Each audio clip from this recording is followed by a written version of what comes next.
Ms. Tominey was a guest on Celebrity Mastermind on BBC One on Saturday evening. Presenter Clive Myrie quizzed actor Jeremy Edwards, broadcaster Sonali Shah, Blur drummer Dave Rowntree and royal expert Ms. Tominey.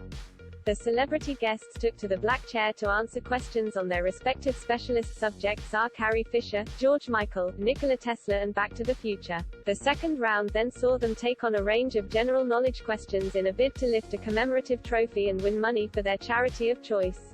Ms. Tominey, who is associate editor of The Telegraph, began as a royal reporter in 2005, when she covered Prince Charles and Camilla, Duchess of Cornwall's wedding. The journalist has since become one of the most prominent voices on the royal family. Speaking on Spectator podcast, Women with Balls last December, the royal expert was critical of Harry and Meghan for not offering a right of reply to the claims they made on Oprah. She argued that, as a journalist, she always offers the royals a right of reply whenever she writes about them, but the Duke and Duchess of Sussex have not offered the same courtesy to her, other journalists, or other members of the royal family when they have made claims of their own. Ms. Tominey said, "There's nothing balanced about going on a podcast or going on Oprah and making a load of accusations and offering no right of reply. At any point I have to write something about Harry and Meghan, we go straight to their people in LA and say, this is what I've heard, what's your response?" Interestingly, I've done major long reads on the whole situation and so far none of them have elicited a legal complaint. Harry and Meghan's representatives were approached for comment on the above claims. In a bombshell interview with Oprah Winfrey last March, the Sussexes were deeply critical of the UK media coverage of them while they also made a number of bombshell allegations about royal life. The Duchess of Sussex also refuted one of Ms. Tominey's claims in particular.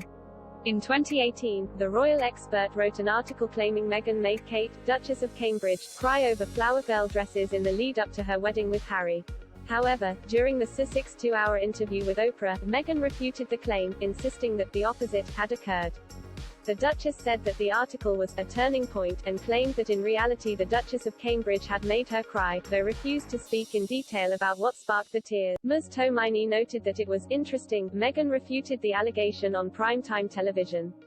She said, "At any moment during the period between me reporting that, in November 2018, and going on Oprah in March 2021, anyone, Prince Harry, personally, or any of his people could have phoned me to correct that story if they had wanted. I find it interesting that it was corrected on primetime TV."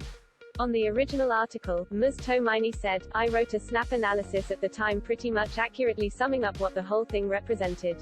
I made the point that I have written subsequently that a journalist never discusses their sources, but the suggestion that that story originated at the palace this idea that the palace briefed me this I find sort of laughable. Equally, it was written by me in a big feature about, is the sisterhood at breaking point, in the features pages of The Telegraph.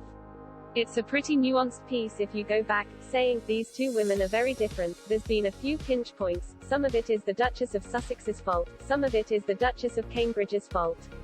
There's a perception that they haven't been welcoming enough, the Cambridges, and that Meghan's been made to feel like an outsider. The bridesmaid dress fitting tears was well sourced, it's been subsequently well sourced, so what can I do but stand by that? It could have been the fact that Meghan also ended up in tears.